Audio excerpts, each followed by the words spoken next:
Hey guys, it is Tuesday, May 5th, 2015. Cinco de Mayo, Cinco de Mayo, Cinco de Mayo.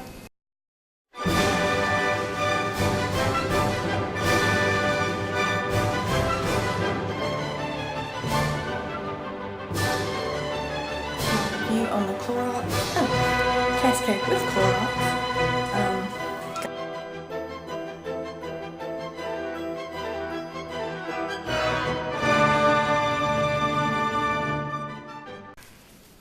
Hey guys, and welcome to my channel.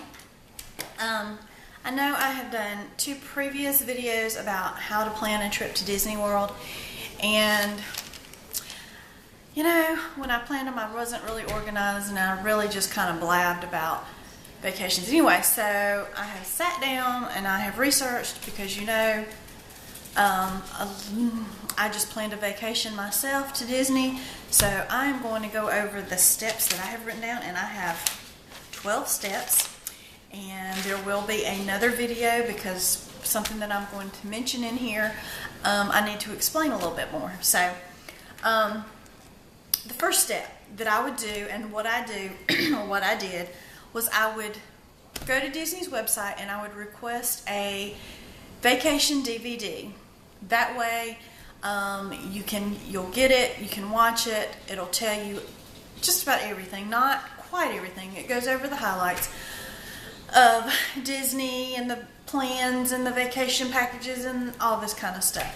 So that's what I would do. I would get it and I would watch it.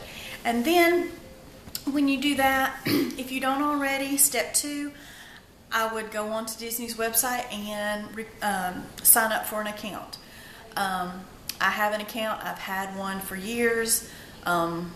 If you actually have an account through abc.com, it will coincide with Disney's website. But just go on there and you can research, you can look up dates, resorts. Disney has five categories of resorts. They have the value, the moderate, the deluxe villas, campgrounds, and then there are 2 hotels that are on Disney property that are not affiliated with Disney. Therefore, some of the things you wouldn't get if they were Disney affiliated, or Disney owned is what I should say, because Disney owns all of them except for these 2 resorts. And they'll tell you all of that. Third, I would research the dates, see if there are any specials going on. When I decided to start looking, I went from first part of the year, summertime, to the latter part of the year. I finally came across a date that was a spring special that they were having, and I booked at a moderate resort, so I think I saved only about 20-25%. However, if you would have booked, if I had have booked at a deluxe resort, say like the Contemporary, I could have saved like 30%. But Contemporary and those resorts, Grand Floridian, are really expensive. I did look online just a few minutes ago. They are running a special where you can get your tickets and your room and a dining plan for free, and I'm going to make a video about that also. Set your budget. You don't want to go over. The value resorts, I've never stayed on property. This will be my first time, but from what I hear, the value resorts are just as nice as the moderates. I've looked at pictures of the rooms. The rooms, to me, are similar. A bed, a bathroom. I think the difference in the moderate is the pool area is a little bit more, a little better pool, I guess, a little more decoration, little waterfalls and stuff like that. So, decide on if you want to stay. So this takes me down to step 5. Decide if you want to stay on property or off of property.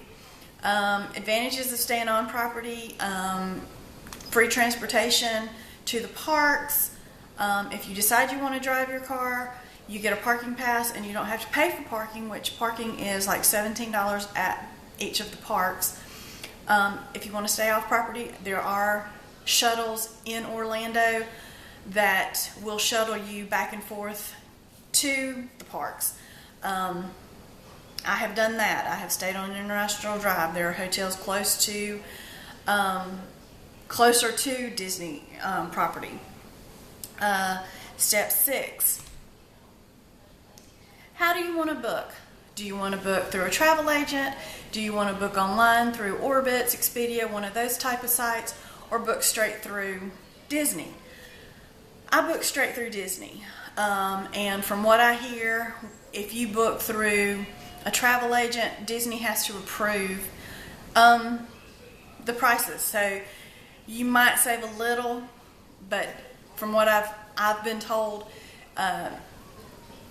Disney has to approve that. So there you go. I did look at like Orbitz and stuff, and it was only like $3 difference. So I just booked through Disney. Number 7, decide if you want to fly, drive, rent a car. Renting a car myself, I just didn't want to fly. It's that much more expense. But if you do fly and you're staying on Disney property, they do have a shuttle that will pick you up at the airport and transport you, and they take your luggage to your room. So there you go. That's the Disney advantage. I'm renting a car, so I'm going to drive and park it and let Disney take it from there. So number 8, decide on how long you want to stay. Me personally, I'm staying 4 nights. To me, that's enough. I am going to 3 parks because the last park I went to was Hollywood Studios, which was MGM back then. And I just decided that I would go to Magic Kingdom, Animal Kingdom, and Epcot, because Animal and Epcot I've never been to, and it's been since 1989 that I've been to Magic Kingdom. So if you want to do all 4 parks and you can stay a little bit longer, stay longer. 4 nights was my limit. There again, look at your ticket options. This is step number 9. If you're going to be staying for 5, 6, or 7 nights, I personally wouldn't go with a park hopper because you will have time to do a park a day. But there are those that still want to do the park hopper option. I know I'm only there for a short period of time. I did not choose the park hopper because I know I'm only going to go to 3 parks, 1 park a day. But I always throw this in. Disney has what is called Downtown Disney. It is now going to be changing its name to Disney Springs, which to me is a great place to, when you get there and you don't want to waste, because check-in at the hotels aren't until around 3. So who wants to go to a park? Some of you might, because you may have children and you want to get to the park and get something in there that night. Me, I'm going to Downtown Disney when I first get there and just tour my resort. So, if you want the park hopper, it costs so much extra. I'm not sure how much. Like all of this, you can go to Disney's website and they will tell you. Number 10, Disney offers dining plans. And depending on what you want, they have a quick service, just one that's called a dining plan, and a deluxe dining plan, and the premium dining plan. I'm going to make a video and explain all of that and how the dining plan works and all of that. I did not get a dining plan because personally I've heard and I've researched and done, and according to what you get, you may or may not save some money. So with me, I would be spending too much money on the dining plan for how I eat. So anyway, so I did not choose the dining plan and I did not get the park hopper. I just got the straight base ticket price and no Disney dining plan. Number 11, fast passes. If you're staying on property, you will get magic bands. If you're staying off property, you can purchase the magic bands for $12.95, and I think it's plus shipping and handling and tax and all that kind of stuff if you have them mailed to you. You are allowed 3 fast passes a day. And that's just, if you're going during a busy time of the year, say the summertime or spring break or something like that, you can pick a fast pass for rides that are going to be very busy, so you won't have such a long wait period. Number 12, have a packing list. Just to be sure that you don't forget anything. I've got several weeks before I'm leaving, and I have already started pulling stuff. And I know I'm just like panicky that I'm going to forget a charger, a battery for my cameras. I mean, I'm just paranoid. I have it all written down, and I've gone through the checklist, and I've looked at it. I'm just one of those that's very paranoid about forgetting something. You don't want to get down on your vacation and say, oh, I forgot the charger for my camera. And then you can't take pictures. I mean, the charger for your cell phone. And that's another thing. I did not write this down there. I have one of those little portable chargers where you charge it up and then you can plug your cameras, your cell phones, and it will charge it portably. You don't have to go to charging stations, which I hear Disney has charging stations.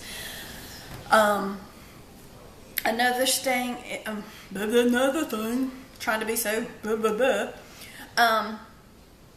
if you have a smartphone, which most people do, download the Disney My Experience app on your phone, and it will have everything. It has, let's see, here's my plans. Like when I go, the first day that I go, my first full day at a park, I'm going to Animal Kingdom, and I've chosen to go see like the Lion King, Bugs, It's Tough to Be a Bug, and Nemo and stuff. And then, the next day I'm there, I'm going to Magic Kingdom, and I've got, to go to the Haunted Mansion, Under the Sea, the Little Mermaid thing, and Wishes. I've never seen the fireworks at Magic Kingdom, so I'm going to see that. And they have a special area for Fast Pass people to stand now, so I hear. And then my last day there, I'm going to Epcot, and I have Fast Passes to Soarin', Spaceship Earth, and the Sea with Nemo and Friends. And there is some way that once you use those 3, they will allow you during the day to get another Fast Pass. But have it on your phone. You'll know where you're going. That's another thing. Look at the maps online when you're choosing your Fast Passes. I didn't do that, so I'm going to have to do that now and see where I'm going to be. But I think there's enough time for me that I'm not going to. But I also don't think that it's going to be that crowded. I mean, I know there's people at Disney all the time, but I don't think it's going to be one of those. And it may be. But I'm one of those. I made them. They're there. But if I use them, it's not a big deal. I mean, I may not want to go see go into the Haunted Mansion or something like that. So, just plans. And I hope this helped a little bit more than my other 2 videos. I will link the Disney website down below. And if you have any questions, just ask down below. And thanks for watching. Oh, and another thing, hit that subscribe button for me. And if you would, there's a link down below for my Facebook page. If you would please fan that or like that, I would appreciate that. And if you want to be my personal friend on Facebook, I will accept you. I don't post anything bad, So if you want to do that, there's a link for that down below also. Until next time, bye guys.